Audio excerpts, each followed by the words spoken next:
तो नमस्कार and welcome to Curiously Education. दोस्तों, आज की हमारी इस डिस्कशन में हम ये समझने वाले हैं कि ये खालिस्तान मूवमेंट जो चल रही है ये डायरेक्शनलेस है, एमलेस है, इसका कोई मतलब ही नहीं बनता है।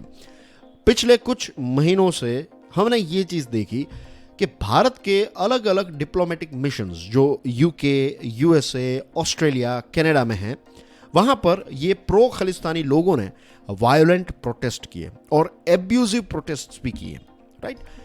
अब अगर हम इन प्रोटेस्टर्स को एक छोटी सी टास्क दे दें, एक छोटा सा काम अगर उनको दे, तो मैं गारंटी मार के कह सकता हूं कि ये लोग जो हैं वो फेल होंगे, अपना मुंह नहीं दिखा पाएंगे, ऐसे फेल होंगे। पता है ये टास्क क्या है? बस और कुछ नहीं करना है। ये जो प्रपोज्ड खालिस्तान है उस पर उनको सिर्फ एक ऐसे लिखना है।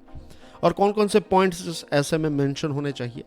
टेरिटरी, कितनी ज़मीन, कितना क्षेत्र जो है वो खालिस्तान का पार्ट होगा, किस प्रकार की सरकार होगी, राइट। रिलीजियन यानी कि धर्म और सरकार के बीच में रिलेशनशिप जो है वो कैसा होगा, धर्म जो है वो सबसे ऊपर होगा या फिर कॉन्स्टिट्यूशन जो है वो सबसे ऊपर होगा, अर्थव्यवस्था किस प्रकार की होगी, डेमोग्राफी किस प्रकार की होगी। अगर वो लोग ये ऐसे लिखने का साहस करते हैं तो अगर कोई ये ऐसे को पढ़ भी ले तो वो पता है क्या कहेगा? वो कहेगा कि ये खालिस्तान मूवमेंट जो है ये सिर्फ एक दोगलापन है और कुछ नहीं। पता है क्यों? द रीज़न इज, लगभग 50 सालों से ये मूवमेंट चल रही है। आज तक 50 सालों के अंदर आज तक किसी ने भी ये खालिस्तान कॉन्स्टिट्यूशन का एक ड्राफ्ट भी नहीं देखा है। 50 सालों के अंदर आपने एक ड्राफ्ट भी तैयार नहीं किया है। और ये जो अभी हमने टॉपिक्स देखे ना कि टेरिटरी, इकोनॉमी, स्टेट और रिलीजन के बीच में रिलेशन, ये सारे फंडामेंटल क्वेश्चंस जो हैं इनको हमेशा से 50 सालों से बस डॉज ही किया जा रहा है। तो बेसिकली ये एक ऑर्गेनाइज्ड मिसकंसेप्शन है और कुछ नहीं, एक थरोली ऑर्गेनाइज्ड मिसकंसेप्शन। और इस मिसकंसेप्शन की वजह से हजारों लोगों की जान चली गई है। अब अगर हम टेरिटरी की बात करें तो कोई भी देश जो होता है उसका एक बहुत ही बेसिक कंपोनेंट होता है कि आपकी टेरिटरी कितनी है। अब ये जो खालिस्तानी लोगों ने जो मैप्स प्रोड्यूस किए हैं और रिलीज किए हैं, अगर आप ये अलग अलग मैप्स को स्टडी करेंगे तो आपको पता लगेगा कि इनकी आपस में ही नहीं बनती है। इनको ही नहीं पता है कि एक्चुअल खालिस्तान की टेरिटरी क्या होगी। Let me give you one example. एक बहुत ही आउटस्टैंडिंग राइटर हैं खुशवंत सिंह साहब, आज वो इस दुनिया में नहीं रहे। उनकी एक किताब भी मैंने पढ़ी थी, राइट। 2 किताब इनफैक्ट मैंने पढ़ी है उनकी, आउटस्टैंडिंग किताब है। एक किताब उन्होंने लिखी है माई ब्लीडिंग पंजाब। इस किताब के पेज नंबर 155 और 156 में खुशवंत सिंह साहब ने मेंशन किया है कि जब वो इंग्लैंड में थे तो उस समय पर उन्होंने 2 पाउंड्स देकर एक खालिस्तान का मैप खरीदा स्टडी करने के लिए कि ये लोगों की एक्चुअल डिमांड क्या है। तो as per this 2 pound map, जिसका रेफरेंस मैंने आपको दिया, इसमें ऑफ कोर्स ये जो भारत का पंजाब है वो तो उनको चाहिए ही चाहिए, लेकिन सिर्फ ऐसा नहीं है कि सिर्फ पंजाब ही उनको अलग चाहिए। बहुत सारे लोगों को आज भी हमारे देश में ऐसा लगता है कि उनको एक अलग देश बनाना है, पंजाब जो है उसको भारत से अलग करना है। नहीं नहीं, ऐसा नहीं है। आप देखिए, पंजाब इसी के साथ साथ जम्मू जो है वो उनको चाहिए, हिमाचल प्रदेश पूरा का पूरा चाहिए, हरियाणा पूरा का पूरा चाहिए, उत्तर प्रदेश के कुछ डिस्ट्रिक्ट्स, राजस्थान के कुछ डिस्ट्रिक्ट्स, और इतना ही नहीं, समंदर से उनको कनेक्टिविटी चाहिए। इसी वजह से उनको जो गुजरात का सौराष्ट्र रीजन है वो भी उनको चाहिए ताकि उनको ईजिली सी कनेक्टिविटी भी मिलती रहे। अब ये जो अलग अलग राज्य मैंने आपको दिखाया ना, इन सारे राज्यों को अगर आप मिलाएं और एक बैक ऑफ द एनवलप यानी कि एक रफ कैलकुलेशन करें तो ये सारे राज्यों में टोटल अगर पॉपुलेशन को देखा जाए और देखा जाए कि इन टोटल पॉपुलेशन में से सिख लोगों की पॉपुलेशन कितनी है, तो सिर्फ 13% है।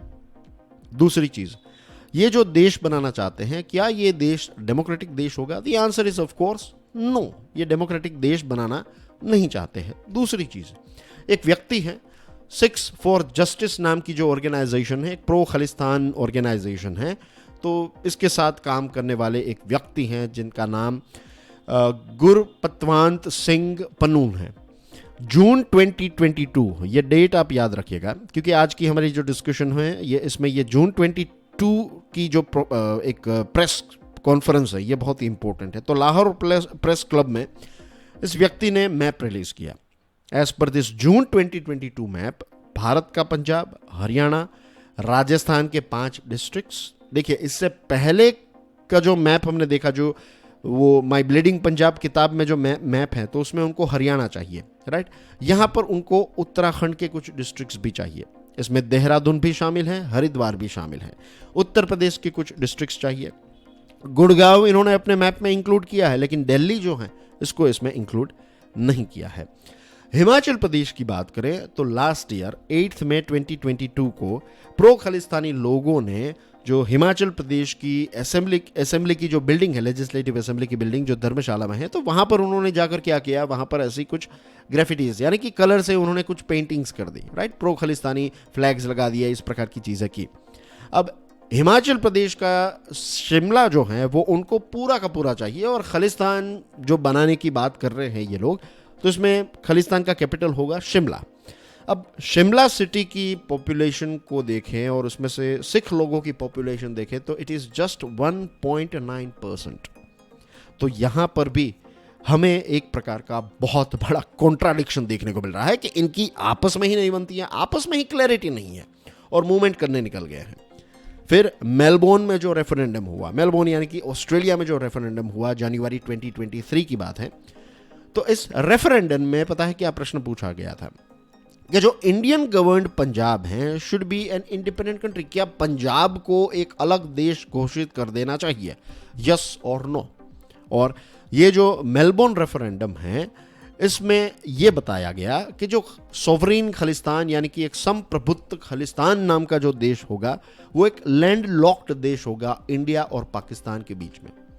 तो अभी देखिए कि एक मैप में उनको सी रूट चाहिए, दूसरे मैप जो जून 2022 में रिलीज किया गया उसमें सौराष्ट्र की बात नहीं है, और मेलबोर्न में जो रेफरेंडम हुआ उसमें वो बता रहे हैं कि ये एक लैंडलॉक्ड कंट्री है।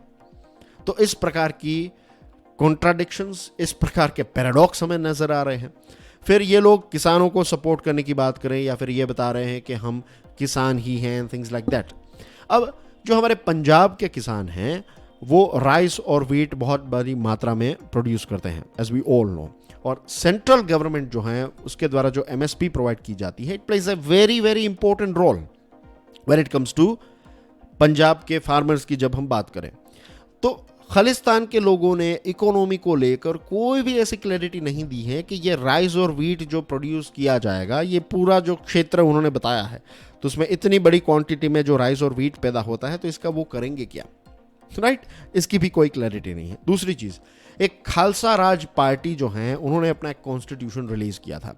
एक लेफ्टिनेंट कर्नल प्रताप सिंह थे, रिटायर्ड, 15 मई 1991 की बात है, चंडीगढ़ में उन्होंने ये कॉन्स्टिट्यूशन जो है उसको रिलीज किया, और उस समय पर यह लग रहा था कि ये कॉन्स्टिट्यूशन जो है वो खालिस्तान के साथ जुड़ी हुई सारी इंपॉर्टेंट चीज़ें जो हैं वो कवर कर लेगा। अनफॉर्चुनेटली इनका ये जो कॉन्स्टिट्यूशन है, इस कॉन्स्टिट्यूशन के हिसाब से वो ये समझ रहे हैं कि जितने भी लोग पंजाबी भाषा बोल रहे हैं वो सारे के सारे लोग जो हैं वो सिख हैं, राइट, और जितने भी सिख हैं वो सिर्फ पंजाबी भाषा ही बोलते हैं, ऐसा ये लेफ्टिनेंट कर्नल सिंह का मानना था। अब अगर आप सेंसस 2011 को देखें तो पंजाब में 38% पॉपुलेशन जो है वो हिंदू रिलीजन को फॉलो करते हैं। So this are the things, कोई क्लैरिटी नहीं है एज आई टोल्ड यू। और रही बात डेमोक्रेसी की, ये थियोक्रेसी जो है ऐसा देश बनाना चाहते हैं, राइट। वो कह रहे हैं कि it's going to be a democracy और थियोक्रेसी को भी फॉलो करेंगे, बट कहीं पर भी क्लैरिटी नहीं है कि उनकी ये जो SGPC नाम की ऑर्गेनाइजेशन है, तो इस ऑर्गेनाइजेशन का इस सो कॉल्ड देश के साथ किस प्रकार का, सरकार के साथ किस प्रकार का रिलेशन रहेगा। This reminds us of an American author Paul Ehrlich. उनकी एक कहावत है, कोट है, man is willing to die for any idea provided that idea is not clear to him.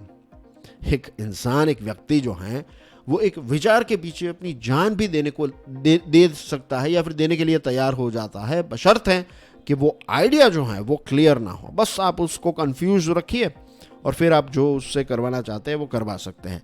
तो इसी प्रकार की लैक ऑफ क्लैरिटी से पता नहीं कितने सारे लोगों को मिस इन्फॉर्मेशन दी जाती हैं और बताया जाता है कि आप इस ऑर्गेनाइजेशन को ज्वाइन कीजिए।